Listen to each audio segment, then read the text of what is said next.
Saigo Takamori.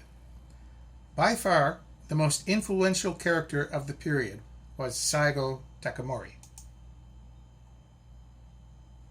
He was one of the most influential samurai in Japanese history and one of the three great nobles who led the Meiji Restoration. Living in the late Edo and early Meiji periods, he had been called the last true samurai.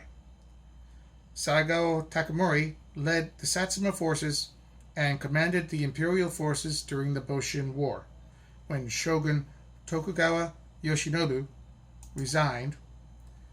He was one of the most vocal and vehement opponents to the negotiated solution. He demanded that Tokugawa be stripped of their lands and special status. His strong opposition to the Tokugawa was one of the major causes of the Boshin War. During the Boshin War, Saigo led the Imperial forces at the Battle of Toba Fushimi. He then led the Imperial army toward Edo. There, he accepted the surrender of Edo Castle from Katsukaishu. Okubo Toshimichi and others were more active and influential in establishing the new Meiji government. Saigo still had a key role, and his cooperation was essential in the abolition of the Han system, the end of samurai service, and the establishment of a conscript army.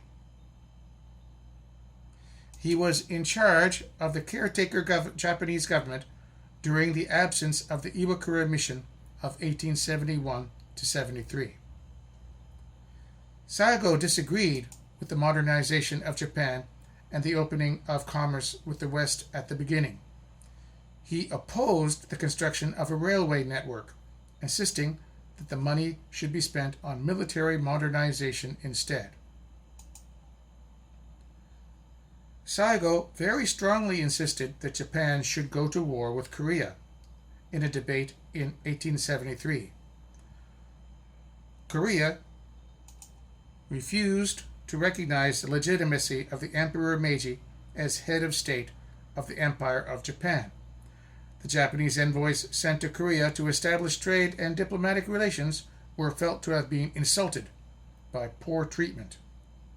At one point, Saigo offered to visit Korea in person and provoke a war by acting in such an insulting way that the Koreans would be forced to kill him. Other Japanese leaders strongly opposed these plans, partly from budgetary considerations, since war is very expensive, and partly from the realization of the weakness of Japan compared to Western countries from what they saw during the Iwakura mission.